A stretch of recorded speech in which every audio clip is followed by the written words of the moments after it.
Present భారతీయ సినీ పరిశ్రమల ఎక్కువగా following ఉన్న హీరోలు ఎవరైనా ఉన్నారంటే అది రజనీకాంత్ అనే చెప్పాలి. 60లో కూడా 20 ఏళ్ల పోరన్ లెక్క ఇప్పటికీ బాక్స్ ఆఫీస్ తాన గాయన సత్తా ఎందో చూపిస్తుండు.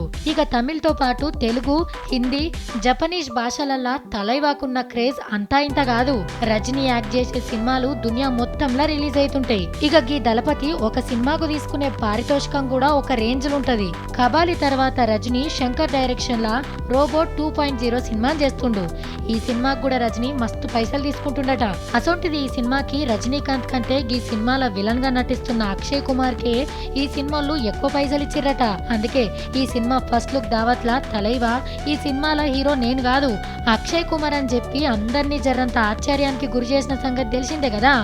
అయితే రజనీ చెప్పిన మాటలల్లా నిజం కూడా ఉంది. మామూలుగా అయితే రజనీకాంత్ సినిమాల విలన్ ఎవరైనా సరే వాళ్ళకంతగా ఇంపార్టెన్స్ ఇయ్యరు.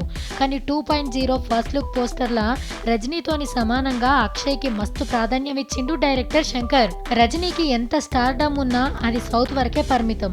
బాలీవుడ్ లా రజనీకి మంచి ఇమేజే ఉన్నా అక్కడ గాయన సినిమాలు 40 కోట్లు కూడా వసూలు చేసిన చరిత్ర లేదు. అదే అక్షయ్ కుమార్ బాలీవుడ్ లా దాదాపు 200 కోట్ల మార్కెట్ ఉంది. అంతేకాకుండా విదేశాలల్లా గీ కిలాడీకి 50 కోట్ల దాకా మార్కెట్ ఉంది.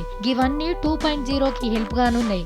ఈ సినిమాలో అక్షయ్ కుమార్ ది villain role. Star hero villain గా నటించాలంటే ఆ మాత్రం ముట్ట చెప్పాల్సిందే. ఇక బాలీవుడ్ బిజినెస్ మొత్తం గీన మిన్నే ఆధారపడుంది. అందుకే ఈ సినిమాల్లో అక్షయ్ కి రజనీకాంత్ కంటే ఎక్కువ పైసలు ఇస్తందుకు రెడీ అయిండ్రట. ఏమైనా ఒక సినిమాల హీరో కంటే విలనే ఎక్కువ పైసలు తీసుకునుడు, అది కూడా రజనీకాంత్ సినిమా పెద్ద విశేషమనే చెప్పాలి.